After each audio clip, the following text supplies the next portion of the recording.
¿Cuántas veces hemos oído la frase «conócete a ti mismo»? Normalmente hace referencia a que debemos hacer introspección para destapar nuestras creencias, aquellas que son tan antiguas y subconscientes que nunca han visto la luz del sol. Yo te animo a que lo hagas, pero hoy te quiero mostrar un enfoque diferente. Steven Pinker, en su obra magna La tabla rasa, nos hace un tour de force a través de la naturaleza humana. Esa esencia que compartimos con toda la especie y que ha sido tan ninguneada durante las últimas décadas. ¿Cómo puedes conocerte a ti mismo si no conoces primero al ser humano? Te invito a hacer este tour, acompañado por Pinker y por mí mismo, y te prometo que no te vas a arrepentir.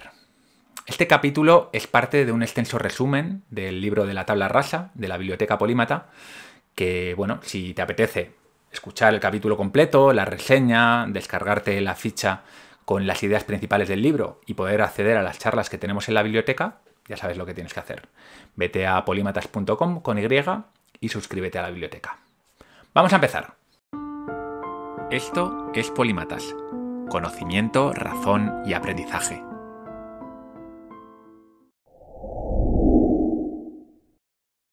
Cuarta parte. Conócete a ti mismo.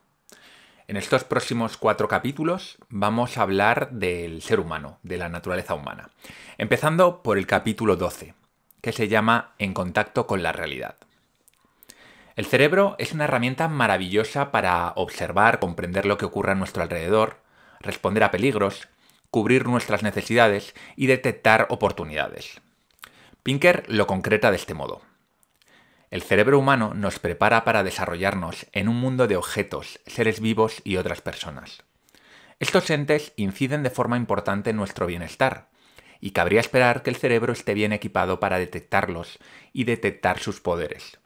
Ser incapaz de reconocer un precipicio, una pantera hambrienta o a un cónyuge celoso puede tener unas consecuencias negativas importantes para la salud biológica, por expresarlo suavemente.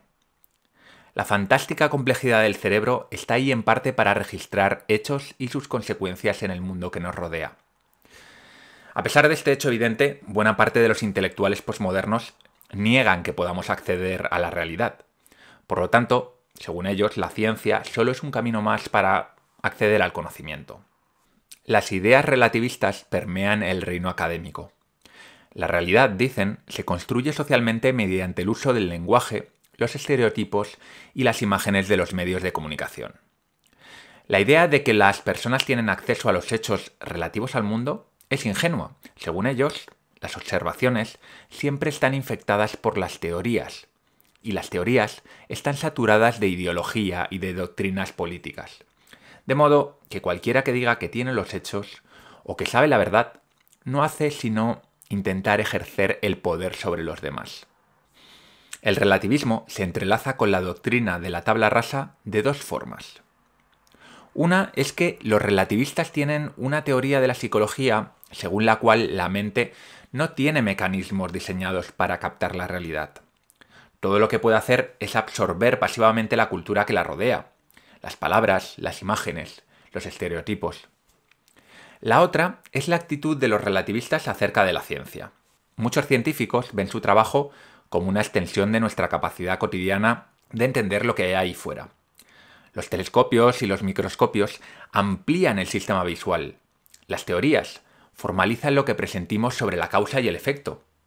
Los experimentos pulen nuestro instinto para reunir pruebas sobre sucesos que no podemos presenciar directamente. Los movimientos relativistas aceptan que la ciencia es una forma acentuada de percepción y cognición. Hasta ahí sí. Pero llegan a una conclusión opuesta. Que los científicos, como la gente corriente, no están equipados para captar una realidad objetiva. Al contrario, dicen sus defensores, la ciencia occidental es solo una forma de describir la realidad, la naturaleza y el modo de funcionar de las cosas. Un modo muy efectivo, desde luego, pero básicamente para la producción de bienes y beneficios, pero insatisfactorio en la mayoría de los otros sentidos. Es una arrogancia imperialista que ignora las ciencias y las ideas de la mayoría de las culturas y épocas. En ningún otro sitio es más visible esto que en el estudio científico de temas que llevan una carga política, como la raza, el género, la violencia y la organización social. Bien, entonces te preguntarás, ¿cómo podemos llegar a conocer la verdad? ¿Qué es bueno para mí? Al parecer, solo ellos lo saben. Apartan a un lado su relativismo cuando se trata de postular cómo deberíamos ser, qué debería gustarnos y cuál es la mejor forma para vivir. Capítulo 13. Nuestras limitaciones. Gran parte de la tragedia humana se debe a que vivimos en un mundo moderno limitados por habilidades prehistóricas. De ahí que tantas veces nos sintamos desubicados y torpes. Todos venimos a la vida con un cerebro dotado de una física intuitiva, una historia natural básica, una ingeniería rudimentaria, cierto sentido numérico y probabilístico, una idea de la relación entre causa y efecto, capacidad para el lenguaje, un sentido moral, etcétera, etcétera. Pero, a pesar del poder de nuestro órgano pensante, no está en absoluto preparado para los retos del antropoceno, es decir, para la era del hombre, que la hemos llamado, ¿no? La física moderna, la teoría de la evolución, la geología, la inteligencia artificial, las matemáticas avanzadas nos resultan completamente extrañas. Si podemos construir presas, detectar agujeros negros y crear moléculas en el laboratorio, es porque hemos creado un sistema educativo que nos fuerza a aprender materias que a veces superan nuestra capacidad de comprensión. Un niño aprende a hablar sin esfuerzo, pero debe sudar tinta y romper coderas para aprender álgebra sencilla. El lingüista de Harvard reclama la necesidad de volcar el esfuerzo educativo en estas asignaturas complejas y contraintuitivas. Debemos premiar a la gente para que aprenda lo difícil, pero vital para la época que nos ha tocado vivir. Por ejemplo, nos resulta fácil creer en el alma, pero ahora sabemos que el alma está en el cerebro y que no es insuflado en la concepción por un ente divino, sino que va emergiendo con el desarrollo del feto. Entender esto es esencial para enfrentarnos a retos morales como el aborto o la clonación. Antes hablaba de la falacia naturalista, eso de que lo natural es bueno. ¿De dónde viene este sesgo cognitivo? Quizás de nuestra psicología esencialista. Nos comportamos como si los objetos y los seres tuvieran una esencia, algo que va más allá de la materia y que los diferencia del resto. Por ejemplo, una camiseta que llevó Elvis en un concierto es más que una simple camiseta.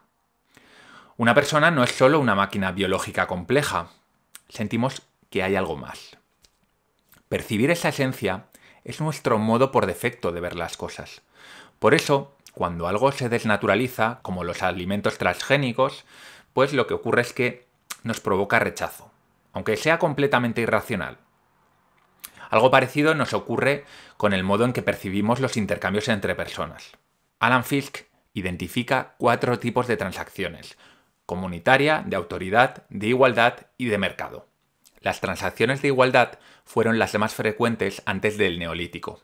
Una persona le entregaba un hacha a otra y a cambio esperaba un bien de similar valor, como por ejemplo una piel de conejo. Tras la invención del dinero, los bancos, los cheques y los pagarés, el asunto se complicó bastante. Pasamos a realizar transacciones de mercado. Estas son mucho más prácticas, pero mucho menos intuitivas. Por eso, la usura, por ejemplo, ha sido considerada una lacra y los intermediarios y mercaderes gente de poco fiar. A pesar de que tanto prestamistas como comerciantes han tenido un papel imprescindible en el desarrollo de la civilización moderna, han sido siempre vistos con recelo. Solo hay que ver cómo les ha ido a los pobres judíos. Al evolucionar en un entorno de transacciones de igualdad, tendemos a atribuir un valor fijo a las cosas. Ese hacha vale lo que un conejo. Pero la economía capitalista es mucho más compleja. El valor de los objetos varía bruscamente dependiendo de lo deseable que sea para los demás y también de la cantidad de objetos similares que existan disponibles para el intercambio. Vamos, que si la caza escasea, habrá personas dispuestas a entregar 2 hachas por un conejo. El mercado es libre cuando se regula a través de la ley de la oferta y la demanda. Pero, debido a nuestra mente arcaica, hemos intentado fijar los precios de las cosas durante buena parte de la historia, provocando escasez y derroche. Para finalizar con estos fallos intuitivos, uno de mis ejemplos favoritos. Thomas Malthus pronosticó en el siglo XVIII hambrunas generalizadas por superpoblación. Seguramente una de las predicciones fallidas más recordadas de la historia. Aún así, su error es muy común. Malthus no era estúpido. Cayó en la ceguera a la innovación. Somos nefastos haciendo predicciones porque casi nunca contamos con las innovaciones futuras. Y tampoco con la infinita replicabilidad de las ideas que cambiarán por completo las reglas del juego. A veces en periodos sorprendentemente breves. Veremos si la inteligencia artificial es uno de esos casos. La verdad es que no hemos aprendido nada de Malthus y hay muchos aspirantes a futurólogos que siguen cayendo en la misma trampa, la ceguera a la innovación. Estos son solo algunos ejemplos de cómo la intuición nos falla sistemáticamente cuando nos topamos con las complejidades del tercer milenio. Para evitar comportarnos como cromañones, Pinker nos recuerda que hemos de aprender conceptos básicos de economía, biología evolutiva y estadística. Así que toma nota. Capítulo 14. Las múltiples raíces de nuestro crecimiento. Pinker comienza este capítulo hablando de Robert Trivers, biólogo y uno de los padres de la teoría moderna de la evolución. Trivers dedujo la primera teoría de la psicología social que merece el calificativo de elegante. Demostró que un principio aparentemente simple, seguir los genes, puede explicar la lógica de todos los principales tipos de relaciones humanas. Lo que sentimos hacia nuestros padres, nuestros hijos, nuestros hermanos, nuestros amantes, nuestros amigos y sí, también lo que sentimos por nosotros mismos. Pero Trivers sabía que la teoría servía también para algo más. Ofrecía una explicación científica de la tragedia de la condición humana. A todos los que hemos leído El gen egoísta, este capítulo servirá para refrescar algunas ideas. A los demás, como introducción a las explicaciones evolutivas de las relaciones humanas. El resumen es que estamos abocados al sufrimiento porque tenemos un conflicto de intereses permanente. La agresión, el parasitismo y el engaño son ubicuos en el mundo natural porque son producto de lo que tuvo éxito en el pasado. La naturaleza no tiene moral. Por mucho que los románticos la hayan idealizado, por mucho que nos fascine y asombre, bajo los criterios de la ética humana, es cruel y despiadada. Pero no nos equivoquemos, también contiene amor, cooperación, altruismo, heroicidad y compasión. Mucho de lo que admiramos de nuestra especie está intrínseco en su afán cooperativo, una estrategia que ha demostrado ser muy exitosa. Si entiendes el objetivo del gen, es decir, reproducirse, y conoces los rudimentos de la teoría de juegos, puedes deducir la mayor parte de nuestros comportamientos sociales. El altruismo es beneficioso en la medida que hoy te ayudo a ti y mañana tú me ayudas a mí. La cooperación es habitual porque 1 más 1 es mayor que 2. El nepotismo es intrínseco a nuestra naturaleza, porque nuestros familiares llevan parte de nuestros genes. El amor de una madre hacia su hijo es único porque es una de las pocas balas que tendrá para que se propaguen sus genes. Ella no lo sabe, por supuesto, pero está programado en su cerebro. A pesar de compartir gran parte de nuestro genoma con hermanos, padres, tíos, nietos, cada uno de nosotros comparte más genes consigo mismo que con el resto de seres. Esto es bastante obvio. Las buenas tragedias humanas reflejan ese constante conflicto entre la generosidad y el egoísmo.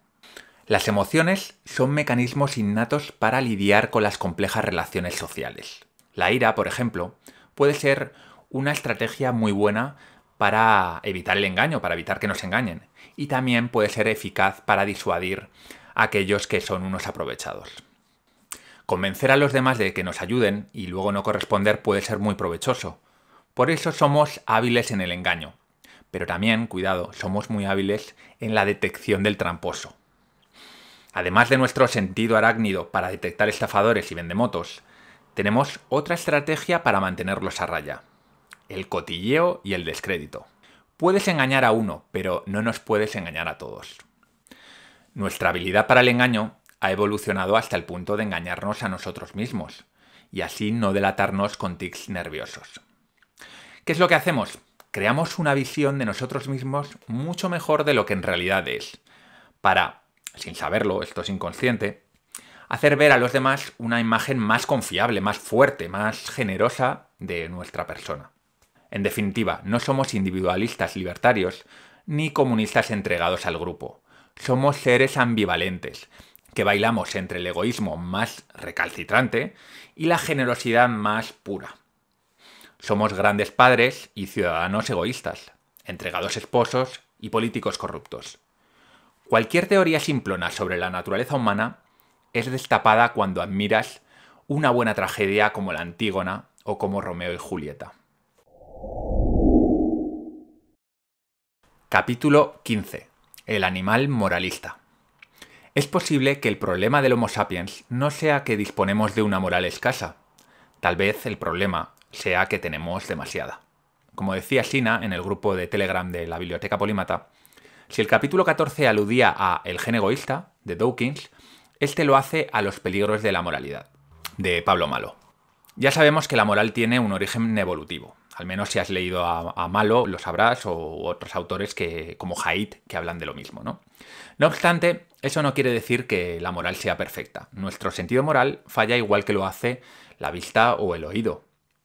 El ejemplo más claro es que confundimos pureza y belleza con bondad. Y también confundimos suciedad, fealdad o enfermedad con maldad. Por eso, los malos de las películas tienden a ser tipos bastante feos. También confundimos la contaminación con el pecado. Dos hermanos que se acuestan juntos tomando precauciones y sin que nadie lo sepa, no dañan a nadie, pero nos repugna. Sentimos que han hecho algo malo. De hecho, una curiosidad, el otro día le pregunté a ChatGPT sobre este tema, qué le parecía que dos hermanos se acostasen juntos en estas condiciones, y dijo que era algo inmoral. Así que ya puedes ver que el chat tiene los sesgos humanos. Como no consideramos inmoral castigar al malvado, sino todo lo contrario, nos resulta más sencillo maltratar al que nos repugna. Y esto nos predispone a la justicia y a la crueldad. Veamos dos ejemplos rápidos. Ayudaremos antes a un joven guapo y bien vestido, que esté pidiendo dinero en la calle, que a un vagabundo mugriento y lleno de llagas. Nos indignamos más cuando alguien maltrata a un precioso gatito que cuando lo hace a una ratatopo o a un besugo. Lo que se consideraba inmoral en los 80 en España era muy distinto de lo que ahora vemos inmoral. Con el tiempo se moralizan cosas nuevas y otras pierden su naturaleza moral. Antes la homosexualidad era tabú, algo considerado sucio e impuro por gran parte de la sociedad. Ahora no. Sin embargo, en los 80 fumar era algo habitual, incluso cool. Ahora está estigmatizado. En la siguiente cita, Pinker nos habla de la relación entre moral y razón. La diferencia entre una postura moral defendible y un sentimiento visceral atávico es que con la primera podemos dar razones de por qué es válida nuestra convicción. Podemos explicar por qué la tortura, el asesinato y la violación están mal, o por qué debemos oponernos a la discriminación y a la injusticia.